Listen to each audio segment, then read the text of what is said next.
அனைவருக்கும் வணக்கம். நான் பிரபாகர் ஜோதிடர். ஓம் சிவாய நமக. சிவசக்தி திருச்சிற்றம்பலம். இப்போ நான் என்ன சொல்ல போகிறேன்னா, இந்த குரு பகவான் எந்த லக்கணமாக இருந்தாலும் 5ஆம் இடத்தில் இருந்தால் ஒரு ஜாதகருக்கு என்ன பலனாக இருக்குன்னு சொல்கிறேன். கற்றுக்கொண்டு பயன்பெறுங்க. ஒரு ஜாதகப்படி எந்த லக்கணமாக இருந்தாலும் லக்கணத்துக்கு 5ஆம் இடத்தில் குரு இருந்தால் வாழ்க்கையில் அதிர்ஷ்ட காற்று வீசும், தெய்வ அருள் கிட்டும், குலதெய்வ அனுகிரகம் அந்த ஜாதகருக்கு பரிபூர்ணமாக உண்டு. பூர்வ புண்ணிய ஸ்தானத்தில் குரு இருப்பதால் நல்ல கல்வி, செல்வாக்கு, புகழும், பொருளாதாரத்தில் உயர்ந்த நிலையும் அந்த ஜாதகர் இருப்பார்.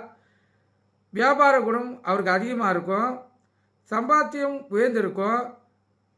அதே போல் ஆன்மீகத்தில் ஈடுபாடும், அதன் மூலம் புண்ணிய ஸ்தானங்களுக்கு செல்லுதல், கோவில் கட்டுதல் போன்றவைகள் அமையக்கூடும். அந்த ஜாதகர் குழந்தைகள் அளவோடு இருக்கும். அதே போல் அறிவுள்ள குழந்தைகளாக இருப்பாங்க. குழந்தைகள் மூலம் உயர்ந்த நிலை அந்த ஜாதகருக்கு உண்டு. குழந்தைகளும் முன்னேற்றம் காண்பார்கள். குறிப்பாக 5ஆம் இடத்தில் இருக்கும் குரு கார கோப பாவ நாஸ்தி என்ற ஜோதிட விதி அனுபவத்தின் பாதிப்பை தருவதில்லை. அதாவது புத்திரகாரனான குரு பகவான் புத்திரஸ்தானமான 5ஆம் இடத்தில் இருந்தால் குழந்தைகள் இல்லை என்று ஜோதிட விதி கூறுகிறது. ஆனால் குழந்தை பிறப்பதில் தாமதம் உண்டாகுமே தவிர குழந்தை பாக்கியம் நிச்சயமாக அவங்களுக்கு உண்டு.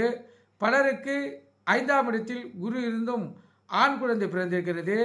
மேலும் 5ஆம் இடத்தில் குரு பகவான் 5ஆம் பார்வையாக 9ஆம் இடத்தை பாக்கியஸ்தானமாக பார்ப்பார். இதனால் தகப்பனாருக்கு நீண்ட ஆயுளும் ஆரோக்கியமும் தொழிலில் நல்ல முன்னேற்றமும் பதவி உயர்வு போன்றவைகள் வரும். ஜாதகருக்கு நல்ல ஆராய்ச்சி மனப்பான்மையும் அதனால் புதிய கண்டுபிடிப்புகளும் உண்டாகும். அடுத்து குரு பகவான் 7ஆம் பார்வையாக 11ஆம் இடத்தை பார்ப்பதால் பொன் பொருள் தன சேர்க்கை ஏற்படும்.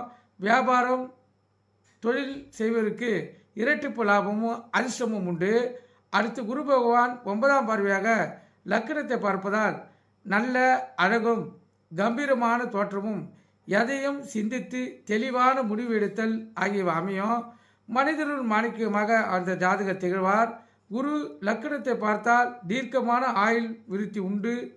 அதே போல் முகம் வசியம் செய்யக்கூடிய அமைப்பு அவங்களுக்கு உண்டு. நீங்கள் கருத்து கொண்டு பயன்பெறுங்க. நன்றி, வணக்கம், வாழ்க வளமுடன்.